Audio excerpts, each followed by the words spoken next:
Shri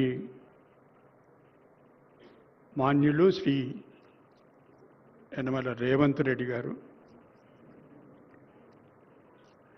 comrades on the dais, comrades of the dais,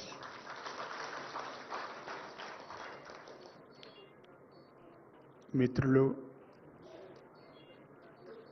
సోదర సోదరీమణులు, సభకు నమస్కారం.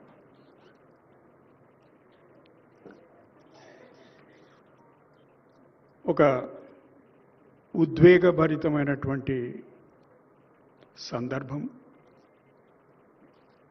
న్యాయవాద వృత్తిలో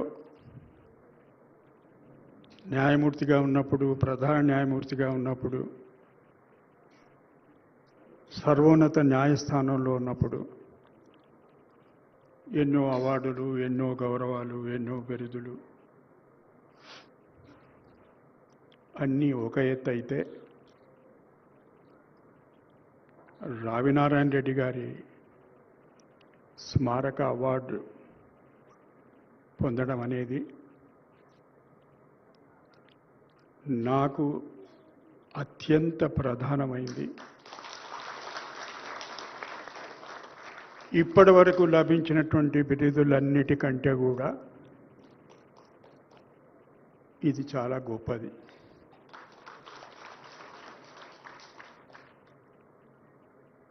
స్మారకోపన్యాసంలో కేవలం ఎవరి గౌరవార్థమైతే మనం ఆ ఉపన్యాసాన్ని ఇస్తామో వారి గురించే కాకుండా ఏదన్నా ఒక విషయం మీద మాట్లాడాల్సినటువంటి సందర్భం.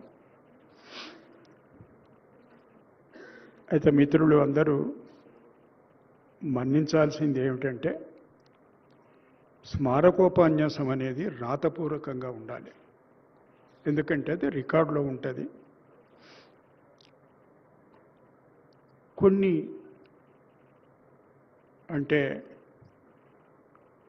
నా పరిధిలో లేని కొన్ని కారణాల వల్ల అది పూర్తిగా రాతపూర్వకంగా సాధ్యపడలేదు. కాకపోతే కొంత నోట్స్ మాత్రం నిన్న కూర్చొని రాసుకోవడం జరిగింది. ముఖ్యమంత్రి గారి సమయం, గత కొన్ని రోజులుగా వారు హైదరాబాద్ నగరంలో లేరు. హార్వర్డ్ విశ్వవిద్యాలయానికి చదువుకోవడానికి పోయినరు. మన అదృష్టం మళ్ళీ తిరిగి వచ్చిండ్రు. హార్వర్డ్ అంటే అక్కడికి పోతే రాబుద్ది కాదు, అది చదువుకొని మళ్ళీ వచ్చిండ్రు మనకు ముఖ్యమంత్రి గారు. వారిని నేను ఇక్కడికి వచ్చే ముందు అడిగినాను, ఎంతసేపు ఉంటారు మీరు అంటే, మీరు ఎంతసేపు ఉండమంటే అంతసేపు ఉంటాం. కానీ నాకు కూడా విచక్షణ అనేది ఒకటి ఉంటుంది కదా, అందుకొరకు ఎక్కువ సమయం తీసుకోకుండా ఒకటి రెండు విషయాలు ప్రస్తావించి నా ఉపన్యాసం ముగిస్తాను. రావినారాయణ రెడ్డి గారు ఒక యుగ పురుషుడు, నిత్య చైతన్య స్ఫూర్తి కలిగినటువంటి నాయకుడు, విప్లవ వీరుడు.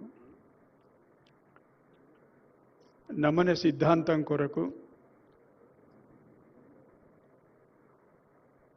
ఆస్తిపాస్తులే కాకుండా జీవితాన్ని కూడా త్యాగం చేసినటువంటి త్యాగధనుడు.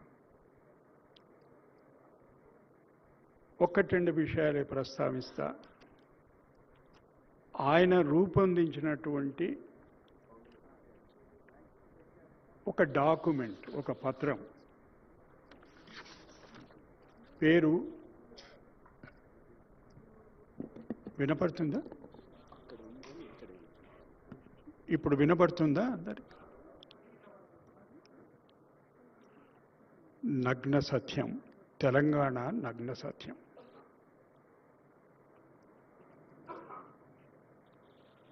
అందులో చర్చించినటువంటి విషయాలు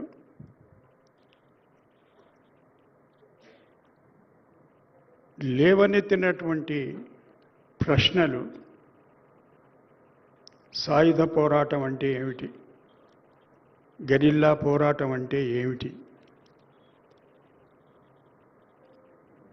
ఎప్పుడు ఏ ఏ దశలో ఎట్లా ప్రయాణం చేస్తుంది? నాయకత్వం వహించే వాళ్ళ కూడా ప్రేమ సన్నగిల్లింది. అందుకొరకు ఇది విరమించుకోవలసినటువంటి సమయం. దానికి పార్టీలోనే ఎంత దూరం పోయిందంటే అప్పుడప్పుడు అంటే అంత ఉన్నతమైన స్థాయిలో ఉండి అంత పెద్ద పోరాటం జరిపినటువంటి యోధులు కూడా ఇట్లా ఆలోచించగలుగుతారా అని అనిపించింది నాకు. అది ఆ తెలంగాణ నగ్న సత్యం పత్రిక చదువుతున్నప్పుడు. నీవు తెలంగాణ కరడు కట్టినటువంటి జమీందారువు, నీ నైజం ఇప్పుడు బయటపడింది మాకు.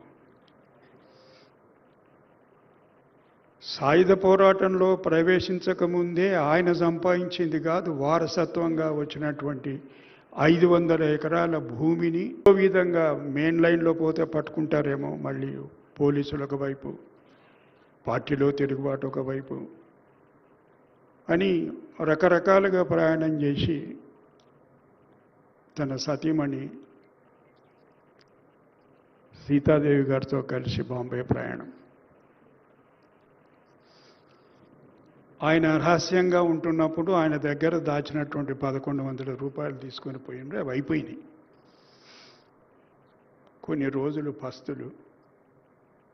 వాళ్ళు ఆయన మాటను పోగానే చెప్పితే వినడానికి సిద్ధంగా లేరు. తరచు సంప్రదింపులు, రేపు మాపు. చివరికి పరిస్థితి ఏమిటంటే సీతాదేవి గారి మాంగళ్యం అమ్ముకొని 50 రూపాయలు వస్తే ఇంకొక 10 రోజులు బాంబేలో బ్రతుకు గడిచింది.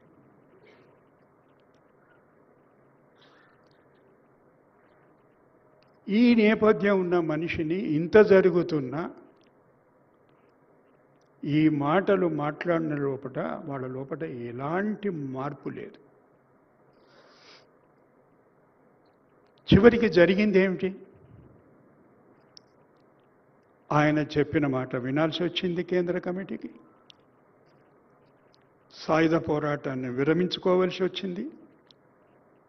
మళ్ళీ పార్టీలో ఆయనకు సభ్యత్వం కల్పించాల్సినటువంటి పరిస్థితి వచ్చింది. ఆచార్యులు మిత్రులు సత్యనారాయణ గారు ఉన్నారనుకుంటా సభలో. నాకు తెలియదు ఈ తెలంగాణ నగ్న సత్యం అనేటువంటి డాక్యుమెంట్ మీద ఎవరైనా పరిశోధన చేసినరా? పరిశోధన ఒకవేళ జరగకపోతే తెలంగాణ నగ్న